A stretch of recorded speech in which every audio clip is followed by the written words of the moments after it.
Daily வந்து cooking பண்ணும்போது என்ன செய்யணுன்னெல்லாம் எப்போதுமே யோசித்து வைப்பீங்க.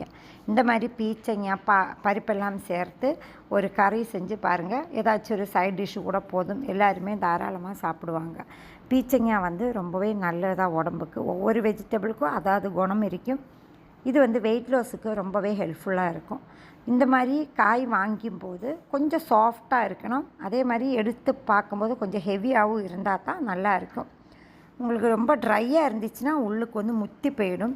இது வந்து ஃபஸ்ட்டு தோலும் நம்ம எல்லாமே எடுத்துடலாம். இந்த தோல் கூட நீங்கள் வாஷ் பண்ணிவிட்டு நார்மலாக நம்ம வதக்கி துவையலெல்லாம் செய்யல அந்த மாதிரியும் செஞ்சுக்கலாம். இது உள்ளுக்கு வந்து நல்ல சாஃப்டாக தான் இருக்கும். ஒரு சிலது முத்தினது வந்து நம்ம நடுவில் கட் பண்ணிவிட்டு பார்த்துட்டிங்கன்னா நிறைய அந்த சீட்ஸ் எல்லாம் இருக்கும். அது நீங்கள் ரிமூவ் பண்ணிக்கலாம்.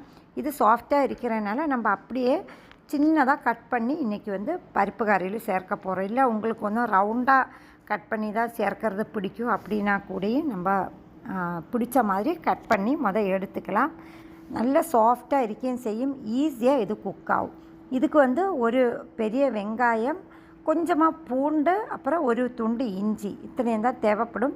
பூண்டு வந்து நான் ஒற்றை பல்லுன்னு சொல்லிட்டு கிடைக்கல, அந்த இதுதான் எடுத்திருக்கிறேன். அதனால் 3 பீஸ் எடுக்கினேன். அப்புறம் ஒரு பெரிய துண்டு இஞ்சி, அது ரெண்டுமே நம்ம இடித்து தான் வச்சுக்க போகிறோம். அல்லாட்டின்னா நீங்கள் வந்து ஃபைனாக சாப் பண்ணிக்கணும் எடுத்துக்கலாம். வெங்காயம் மட்டும் சின்னதாக கட் பண்ணி தனியாக வச்சுக்கிட்டேன்.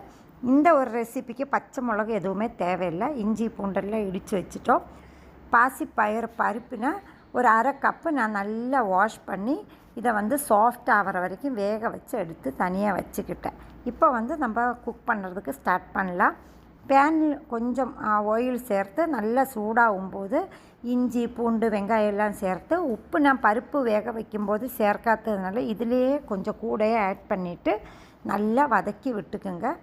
உங்களுக்கு பிடிச்ச மாதிரியுள்ள ஆயில் வந்து ஃபஸ்ட்டு ஆட் பண்ணிக்கலாம். அதுக்கப்புறம் வந்து நம்ம இதில் நெய் போட்டு தாளித்து சேர்க்க போகிறோம். இல்லை உங்களுக்கு நெய்யிலே ஃபுல்லாக செய்யணும்னு சொன்னால் கூட அப்படியே செஞ்சுக்கலாம். இந்த பீக்கங்காவும் இந்த வெங்காயத்தினோட சேர்த்து கொஞ்சம் வதக்கிட்டு ஒரு 1/2 கப்பு தண்ணியும் சேர்த்து நல்லா சாஃப்டாக வர வரைக்கும் வேக விடுங்க.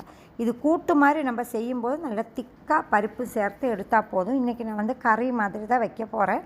ஸோ பருப்பினை சேர்த்து நல்லா கலந்து விட்டுட்டு நல்லா பாயில் ஆகும்போது நான் இதில் வந்து ஃப்ரெஷ் மில்க்கு தான் சேர்க்க போகிறேன். உங்களுக்கு அந்த மாதிரி வேண்டாம் அப்படின்னா தேங்காய் பால் கூட சேர்க்கலாம்.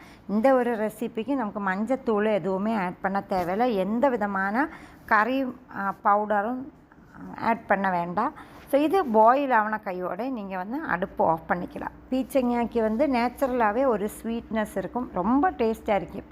ஒரு 2 டேபிள் ஸ்பூன் நெய் வந்து நான் சூடு காட்ட வச்சுருக்கிறேன். இதில் வந்து 1 டீஸ்பூன் அளவுக்கு ஷாஹி ஜீரா தான் சேர்த்துருக்கிறேன். இது இல்லாட்டினா நீங்கள் வந்து நார்மலாக உள்ள சின்ன ஜீரகம் சேர்த்துட்டு பெரிய ஜீரகம் ஒரு 1/4 டீஸ்பூன் அதுவும் ஆட் பண்ணி ஒரு காஞ்ச மிளகு கொஞ்சம் கறிவேப்பிலை எல்லாமே சேர்த்து தாளித்து இதிலே போட்டு மிக்ஸ் பண்ணிவிட்டு சாப்பிட்டு பாருங்கள். அவ்வளோ நல்லா டேஸ்டியாக இருக்கும்.